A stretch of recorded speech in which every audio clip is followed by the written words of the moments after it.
नमस्कार दोस्तों, आज बात करेंगे एक बहुत ही इंपॉर्टेंट न्यूज पर। और वो न्यूज ये है कि आखिरकार पाकिस्तान के प्रधानमंत्री शहबाज शरीफ ने स्वीकार कर लिया है कि 9 और 10 तारीख की रात में जिस तरह से भारत ने पाकिस्तान पर अटैक किया, विशेष तौर पर जिस तरह से ब्रह्मोस मिसाइल का यूज किया, उससे जो पाकिस्तान के प्लान थे 10 तारीख को फजर की नमाज के बाद भारत पर अटैक करने के, वो प्लान धरे के धरे रह गए और उन्हें स्टेप डाउन करना पड़ा। तो आइए इस न्यूज को विस्तार से समझते हैं और समझने की कोशिश करते हैं कि इसका भविष्य क्या होगा और आखिरकार ये शहबाज शरीफ ने क्यों बोला और अब उनकी क्या स्थिति भविष्य में होगी। तो देखिए, अभी क्या है, इन दिनों पाकिस्तान के प्रधानमंत्री एक बड़ा लाव लश्कर लेकर ईरान और अजरबैजान की यात्रा में हैं। इस यात्रा का उद्देश्य है कि पाकिस्तान के जो भारत ने ऑपरेशन सिंदूर किया है उसके बारे में बताया जाए और विशेष तौर पर मुस्लिम देशों से समर्थन प्राप्त किया जाए। तो पहले वो ईरान पहुंचे, ईरान में उन्होंने प्रयास किए, लेकिन उससे उन्हें कोई फायदा नहीं हुआ क्योंकि ईरान और भारत के बढ़िया संबंध है। तो किसी भी तरह से बड़े समर्थन की घोषणा ईरान ने पाकिस्तान को नहीं की। इसी तरह से इससे पहले OIC, organisation of Islamic countries के देशों से भी पाकिस्तान को कोई खास समर्थन नहीं मिला। तो अब वे इस यात्रा में पहुंचे अजरबैजान। अच्छा, यहाँ पर यह ध्यान रखिए कि इस यात्रा में उनके साथ उनके महान आर्मी जनरल जो फील्ड मार्शल बन गए हैं, आसिफ मुनीर, वो भी साथ में। तो अजरबैजान, जिसने ऑपरेशन सिंदूर के दौरान पाकिस्तान का समर्थन किया था, वहां पर बोलते हुए पाकिस्तान के प्रधानमंत्री शहबाज शरीफ ने बोला कि वे 10 मई को फजर की नमाज के बाद भारत पर एक बड़े अटैक के प्लान बना रहे थे, लेकिन उससे पूर्व ही भारत ने पाकिस्तान पर 9 और 10 मई की रात पर भारी अटैक किया और 9-10 स्थानों पर अटैक किया, विशेष तौर पर रावलपिंडी एयरबेस पे अटैक किया, जिससे पाकिस्तान के ये प्लान जो भारत पर अटैक करने के थे वो धरे के धरे रह गए और फिर उन्होंने स्टेप डाउन किया। अच्छा, ये जब वो बोल रहे थे तो उनके सामने वो फील्ड मार्शल आसिफ मुनीर भी बैठे हुए थे, जो पता नहीं क्यों फील्ड मार्शल बना दिया गया है, जबकि सारे चीजें हार गए हैं और बड़ी बुरी स्थिति में पहुंच गए। तो उन्होंने ये चीज उनके सामने बोली। इससे बोलते ही पहली बार भारत का जो दावा था पाकिस्तान को इस ऑपरेशन सिंदूर में परास्त करने का, स्पष्ट जीत हासिल करने का, जो बहुत सारे विदेशी विशेषज्ञ भी बोल रहे थे, वो दावे सच साबित हो गए। तो आइए अब इस घटना को और विस्तार से समझते हैं। देखिए, जैसे ही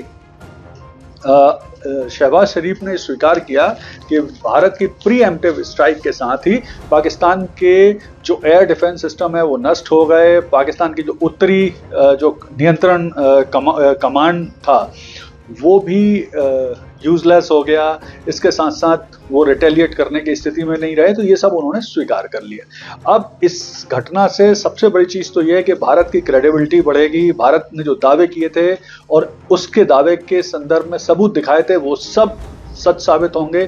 पूरी दुनिया भारत को ज़्यादा क्रेडिबल तरीके से लेगी और सबसे बड़ी चीज़ ये है कि पूरी दुनिया के जो प्रमुख रक्षा विशेषज्ञ थे, वायु युद्ध विशेषज्ञ थे, वो पहले से ही बोल रहे थे कि भारत ने स्पष्ट तौर पर जीत हासिल की है पाकिस्तान के ऊपर ऑपरेशन सिंदूर के दौरान। तो ये सब भी अब सच साबित होने वाले हैं। इसके अलावा जो सबसे बड़ा फायदा भारत को ये होगा, चूंकि शहबाज शरीफ ने ब्रह्मोस मिसाइल को बड़ा श्रेय दिया है इस जीत का, तो अब ब्रह्मोस मिसाइल की भी खरीदार पूरी दुनिया में बढ़ेंगे। तो थोड़ा सा यहाँ पे ब्रह्मोस मिसाइल का भी समझ लेते हैं। देखिए, ब्रह्मोस मिसाइल को भारत और रूस ने मिलकर डेवलप किया हुआ है। ये एक सुपरसोनिक क्रूज मिसाइल है जिसकी स्पीड आवाज की गति से 3 गुना अधिक है। 2.8 मैक इसकी स्पीड है। इसका जो 1 मीटर तक एक्यूरेसी से ये आक्रमण कर सकती है और इसकी जो क्षमता है वो पहले 290 थी, उसे बढ़ाकर 450 किया गया और अब 800 किलोमीटर तक इसकी क्षमता को बढ़ाया गया है।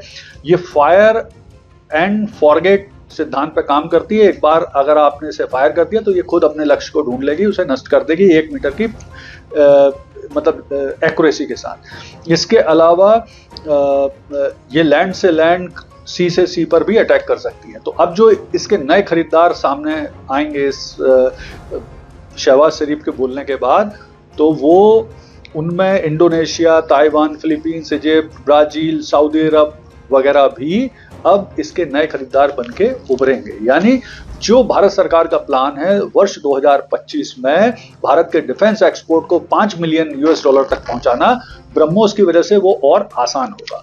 और कुल मिला के जो स्थिति बनेगी कि भारत की जो आर्मी की सुपीरियरिटी है वो सिद्ध होगी। भारत ने जिस बेहतर ढंग से इस पूरे ऑपरेशन सिंदूर का नियंत्रण किया था, जितनी प्रोफेशनल तरीके से भारतीय आर्मी, एयरफोर्स वगैरह ने काम किया था, वो सब पुनः अब विश्व मंच पर स्थापित होगी। सबसे बड़ा नुकसान होगा चीन को, जिसने पाकिस्तान के समर्थन में पूरी दुनिया में फेक न्यूज, पैसे देके मीडिया में आर्टिकल छपवाना, ये सब कराया था, वो सब असफल हो जाएगा। और मुझे लगता है कि जब अब ये शहबाज शरीफ पाकिस्तान पहुंचेंगे तो इनको ये आसिफ मुनीर बुरी तरह से डांटने वाले हैं और चीन भी इनको डांटने वाला है। लेकिन मुझे लगता है शायद ये स्वीकार करने के पीछे जो सिविल और सेना का मतभेद है पाकिस्तान में वो है। और दूसरा बड़ा कारण मुझे लगता है कि शहबाज शरीफ शायद भारत से सिंधु जल समझौते को, जो भारत ने रद्द किया हुआ, उसे वापस बहाली कराने के लिए ये सब कर रहे हैं। लेकिन कुल मिला के जो भी हो, अब भारत की क्रेडिबिलिटी रक्षा क्षेत्र में, सेना क्षेत्र में और एक देश के रूप में पूरी दुनिया में एक बढ़िया तरीके से स्थापित हो गई है। धन्यवाद।